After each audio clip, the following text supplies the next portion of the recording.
Thank you. I'd like to thank the organizers of the meeting for inviting me.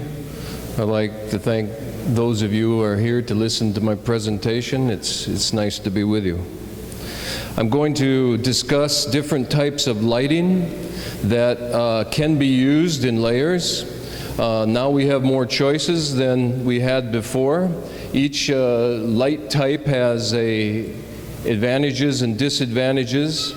And so what I'd like to do today is first go through the physiology of light in poultry, how we measure the intensity of light, what the impact of painting light bulbs red is, which is sometimes done to reduce cannibalism, do a discussion on the advantages and disadvantages of different light sources, and then talk about the newest type of light available in the poultry industry, which is the LED lights.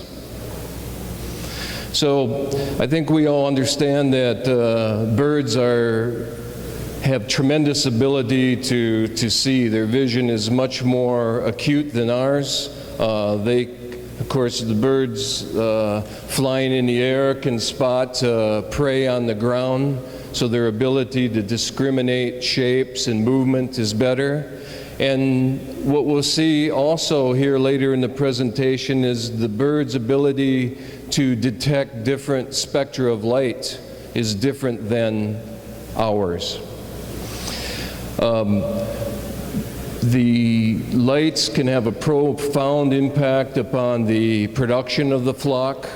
I think we all know that by increasing light, we can stimulate reproduction and egg production. By decreasing light, we can induce molting or take birds out of egg production. Also, the time that the egg is laid can be influenced by light. Light can influence the age of sexual maturity. It can influence feed intake. It can influence egg size, egg number, and shell quality. So it has a very wide-ranging effect and is very important in the management of layers. Much of this influence is through the regulation of hormones. We know that there's metabolic regulation that occurs for the deposition of fat, muscle, and bones, as well as calcium and phosphorus.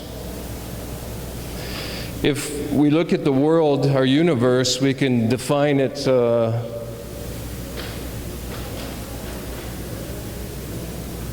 keep up with that. We can define the universe in terms of an electromagnetic spectrum.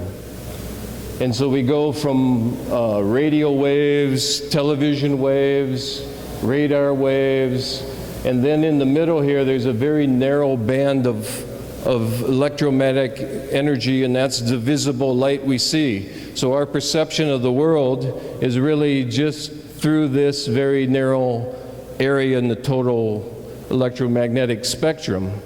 And then we go on to X-rays, gamma rays, and cosmic rays.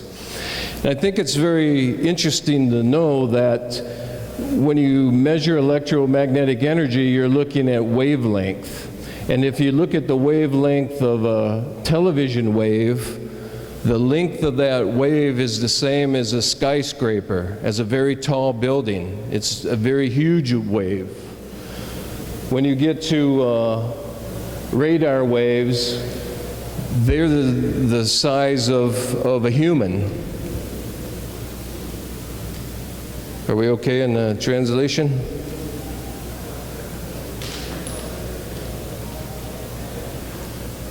And as we come to visible light, these are waves that are about the size of a protozoa, a bacteria, larger than a bacteria.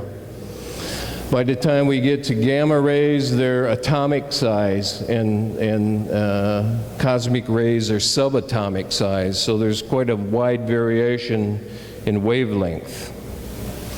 So, as I mentioned before, the visible light is a narrow band of the electromagnetic spectrum. Birds have the ability to see beyond this visible light of humans. They can see more ultraviolet light and infrared light than we can, and that has some importance.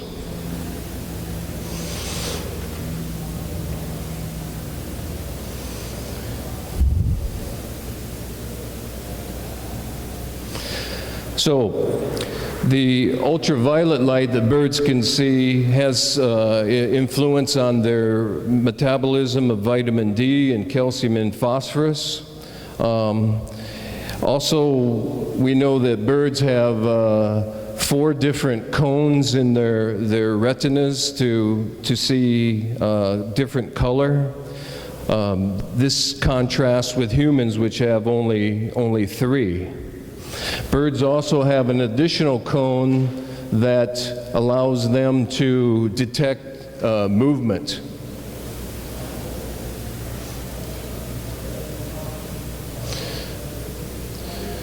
So birds perceive light by different ways. One is by light entering through the eye and stimulating retinal receptors. I think most of us know that. But birds can also perceive light through the penetration of light to stimulate certain areas of the brain. The pineal gland, for example, can be stimulated by light, and this will set up the rhythms of rest and sleep and the time of laying eggs. Also, there are some hypothalamic receptors in the brain that help set up the reproduction cycles. It takes the long wavelength red light is more penetrating, so this red light is more stimulating for these brain receptors.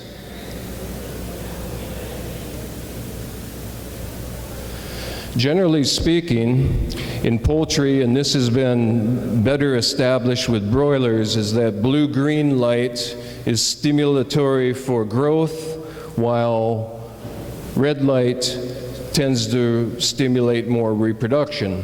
So as we select lights, we would select lights that are blue-green if they're growing, and then those having more red shifted light in terms of egg-laying birds.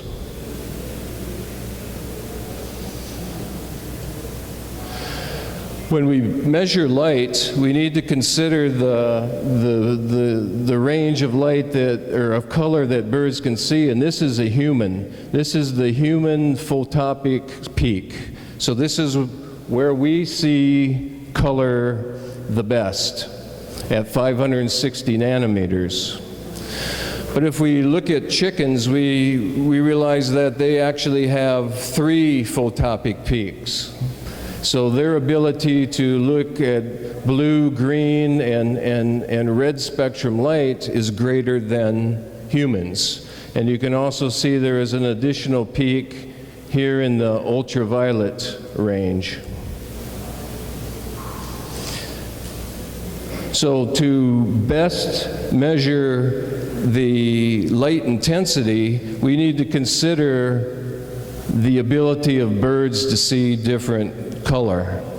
So the light meters that we typically use are not the most accurate for measuring light intensity for chickens. Light meters are used commonly, and they are useful. They do measure the relative intensity of light in a house, but as I mentioned before, these are all set up to measure the peak spectral range of humans, not chickens. So the intensity measured are not really chicken specific. We need to have light meters that can accommodate the different qualitative ability of birds to perceive color. So that can be done by the use of excuse me, let me jump ahead. There are some specialized light meters that do measure the 3 photopic peaks of chickens. One is produced by Once Innovations, and the other one from a company called Hato.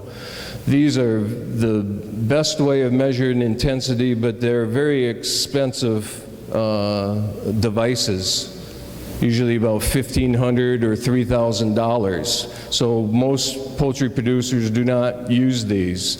The traditional light meters are still useful for measuring the distribution of light in a house and the relative intensity of light in the house. These chicken-specific light meters also measure other parameters like color-coordinated temperature, which is chromaticity, and color rendering index. Color rendering index is the ability, it's used in human offices, and it measures how a light will show color relative to how that object would be perceived in natural light. So outside, if it looks red, you bring it inside and the light shows it to be not the same red.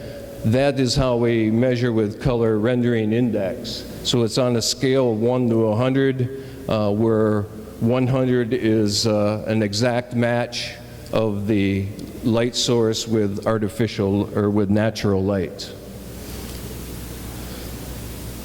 So here's a spectrophotometer, and what we use is a photographer's spectrophotometer, which can also give you the spectral peaks, the color coordinated temperature, which is chromaticity, and the color rendering index, and the peak color, the most dominant color peak. So chromaticity is the other common way that lights are described in the poultry industry. I'm sure you've heard of cool fluorescent lights, and you've heard of warm fluorescent lights, and this is a measure of chromaticity.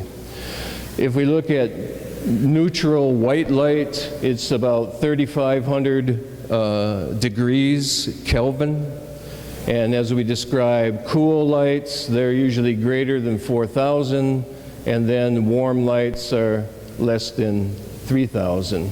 So basically it describes the dominant color being measured. The other way we measure light is luminous flux, and this is basically the total amount of visible light that is emitted from a light source, and that's measured in lumens. We can also measure luminous intensity, which is the luminous power, but measured over a given area of distance. So that may be measured in lux, which is the luminous power over 1 square meter, or a foot candle, which is the luminous power over 1 square foot.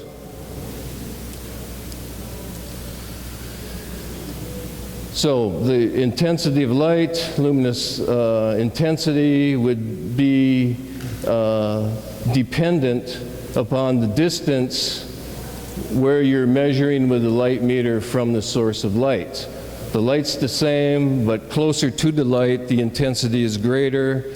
As that light is allowed to disperse more, then you'll get a lower intensity reading farther from the source of light. So let's talk about painting lights red. This is done to reduce cannibalism. What's the effect of painting lights red? Well, generally the effect is that there's going to be a great reduction in the intensity of that light. Here we looked at different LED, incandescent, and compact fluorescent lights. In every case, there's a 60 to 90% reduction in light intensity. But also occurring is that when we paint lights red is that there is a filtering out of the blue-green light color spectra, very significant. and there is a reduction in the amount of red light. So painting lights red does not create more red light. It just uses the available red light, but at a lower intensity, and there's a tremendous filtering out of blue-green light. Same thing happens with fluorescent lights. We cut off the blue-green spectra, and we have a reduced red spectra. LED light, the same. So basically, when we paint lights red, all we're doing is dimming the light, and we're making it red, shifted to the red spectrum. This is no advantage in dealing with cannibalism. It would be just as useful to just dim the existing light to a lower intensity. So really painting light bulbs red is not useful practice. So let's compare different sources of light. Here's natural sunlight. You can see it's very full spectrum with a lot of red light. And this is during the middle of the day. If we look at the sunset, actually the atmosphere, the clouds, as the sun is setting, is again filtering out some of the blue-green light, and there's really a more dominance of red light. That's why at a sunset we see, what do we see? We see red, we see orange colors at sunset. So the advantages of natural light is on the equator here in Ecuador is that it's very constant. It doesn't change from season to season, doesn't really change so much during the day. The red light has a lot of red spectra light, which is good for reproduction.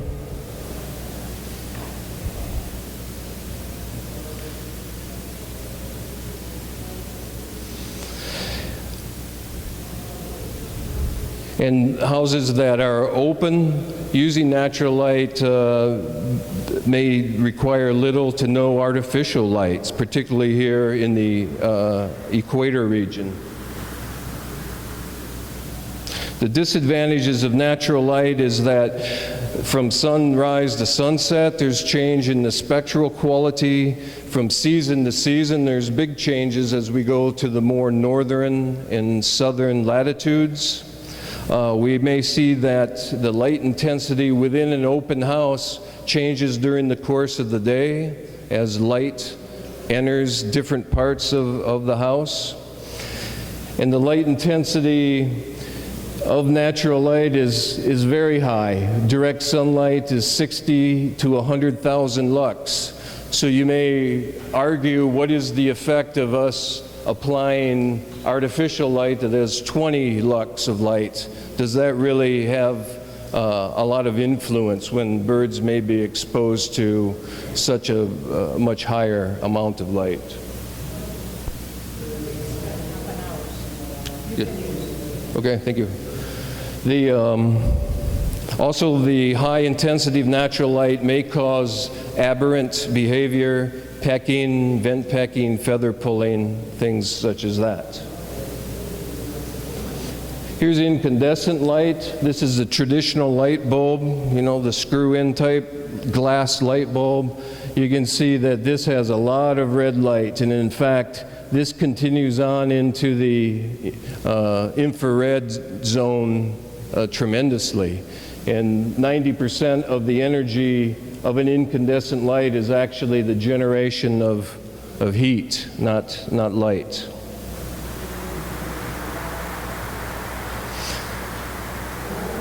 The advantages of incandescent light is these bulbs are cheap, they're easy to find, easy to use, they have a good red spectrum, good light dispersion, they turn on quickly, turn off quickly, and they perform well in cold weather.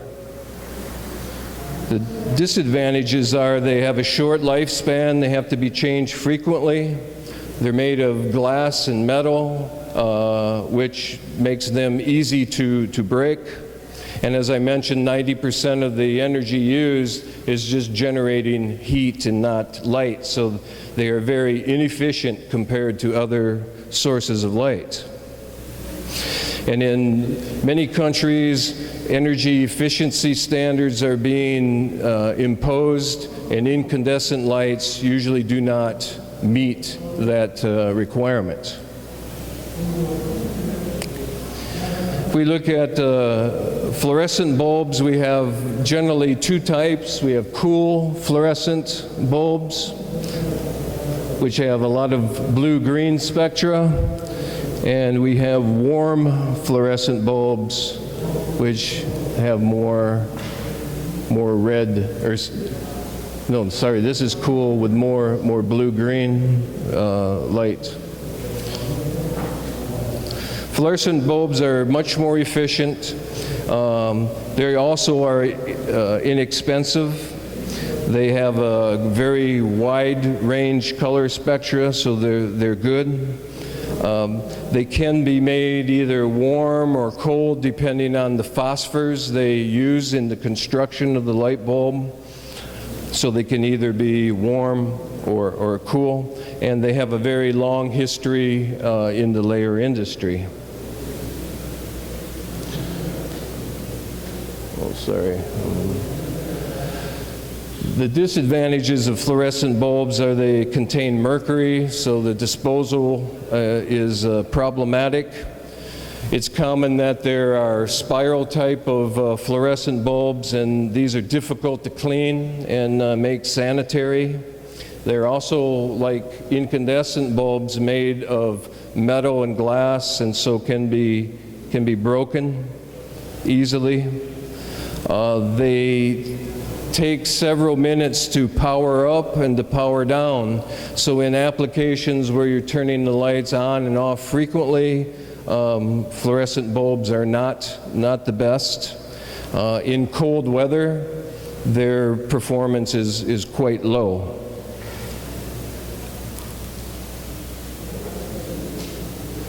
Now, the newest type of bulb, and the one where we receive a lot of questions, is the LED bulb, which stands for light emitting diode. Light emitting diodes, LED lights, can be made to be either cool in chromaticity or warm, depending on the layers used in the LED light that filters the light or the color. The way LED light is generated is it's basically a computer chip, a semiconductor that has a crystalline layer, and as current flows through these crystals, photons are emitted from the crystals. Then they filter through different layers of phosphors to change the spectral quality of the light, to give them either more cool or more warm characteristics. And then LED light is very characteristic in that it's one directional, very directional light. It doesn't disperse easily. So these LED lights either need to be put through lenses to either focus or disperse the light depending on the application.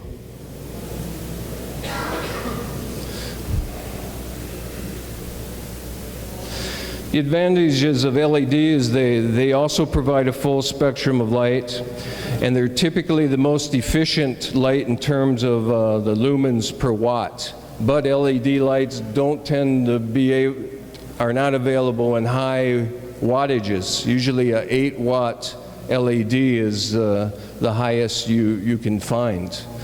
But that's going to change as this industry and the technology of LED lights is changing very, very rapidly.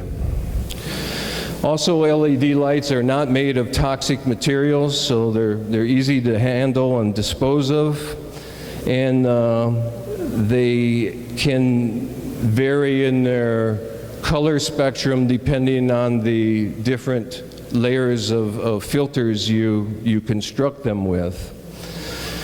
Dimming LED lights is easy. Dimming fluorescent lights is problematic. If you dim a fluorescent light, it actually decreases the lifespan, but dimming an LED light can increase the lifespan of the bulb. They're long-lived. They can last 10 years at 16 hours of light. They reach peak power quickly, so in applications where you're turning lights on and off, they're very good. And they're very efficient in cold weather. The disadvantages of LED lights are their cost. And I think this is a function of the fact that they're new in the market and the price is high. And like everything else, computers, cell phones, as time goes on, I expect the price of LED lights to go down. Also, they require special dimmers. You can't just use a simple resistance type dimmer to dim LED lights. If you do that, then you're going to burn the LED light out very quickly. And LED lights need to have heat fins to remove the heat from the semiconductor. And these heat fins, as I'll show in some photographs, sometimes are not constructed in the best way to clean and disinfect them. LED lights continue to give light even after the intensity of that light can be greatly reduced. So you need to replace LED lights long before they burn out. So you need to, with light meters, determine when the intensity in those lights have been lost.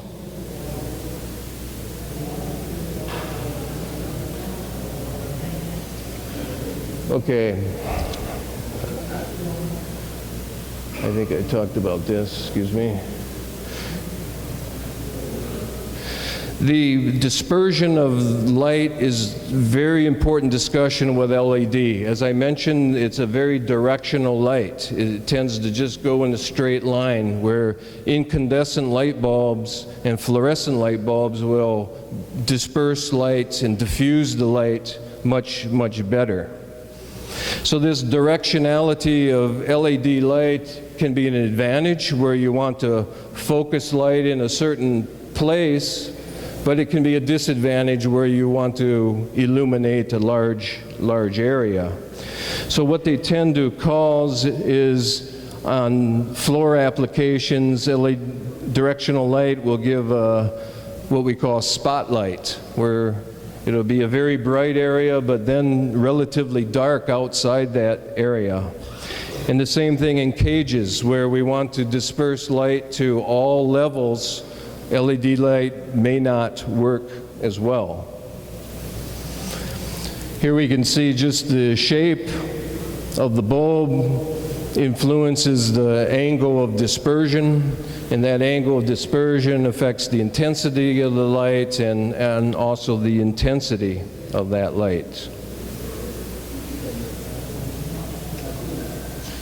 So what LED lights typically use is our lenses to disperse the light, sometimes to focus the light.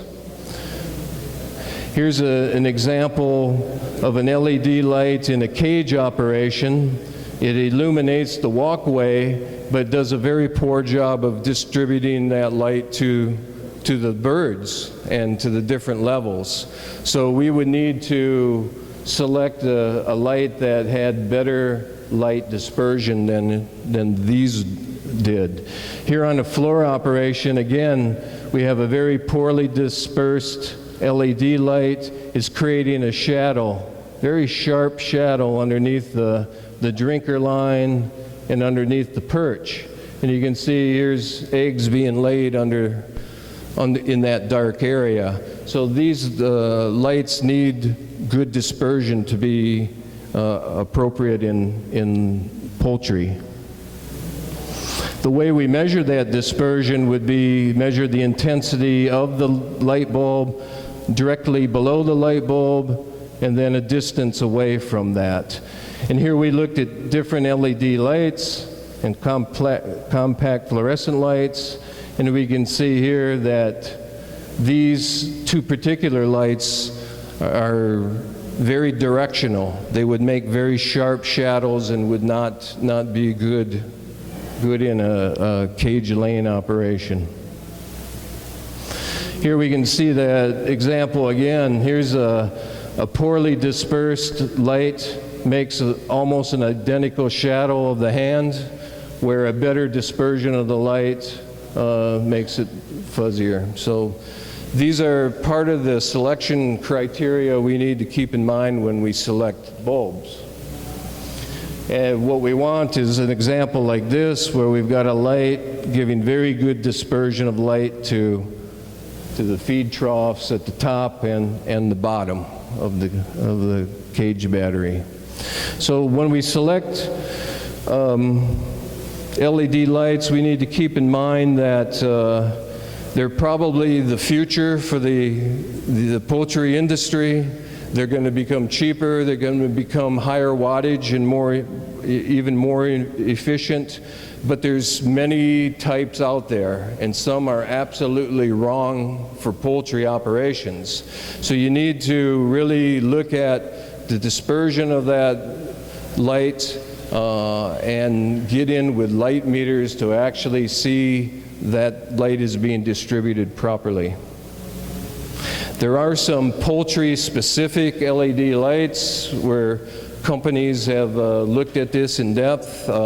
Once Innovations is a company that is working very intensively in this area to develop LED lights appropriate for poultry. But there are others as well. Another consideration is the heat fins that keep the semiconductor cool. You can see when the heat fins are configured like this, it's going to be almost impossible to clean these bulbs. They're going to become impacted with dust, and it'll be very hard to clean them. So that's another consideration to keep in mind.